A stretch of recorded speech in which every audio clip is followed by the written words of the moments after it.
اگر خزانہ خالی ہی تھا تو پھر عمران خان تنخواہ طبقے کے ٹیکس میں ظالمانہ اضافہ آخر کیوں نہیں کر رہے تھے؟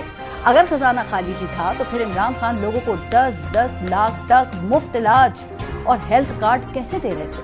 سوال تو ہوگا کہ اگر خزانہ خالی تھا تو پھر عمران خان کامیاب جوان اور کامیاب پاکستان جیسے پروگرام آخر کیسے چلا رہے تھے؟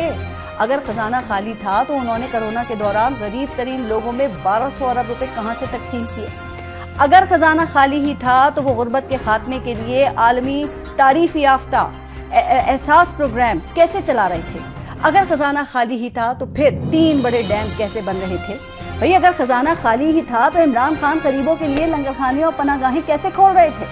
اگر خزانہ خالی ہی تھا تو عمران خان IMF کے دباؤ کے باوجود پیٹرول اور ڈیزل سستا کیسے بیچ رہے تھے؟ بجلی کا فی یونٹ 5 روپے سستا کیسے کر دیا گیا تھا؟ اگر خزانہ خالی ہی تھا تو پھر کم آمدنی والوں کے لیے سستے گھر آخر کیسے بن رہے تھے؟ اگر خزانہ خالی ہی تھا تو قرضے کیسے اتار رہے تھے؟ یہ سب کچھ میں نہیں کہہ رہی بلکہ اسی حکومت کی طرف سے جاری کیے گئے اقتصادی سروے کے اعداد و شمار کہہ رہی ہیں۔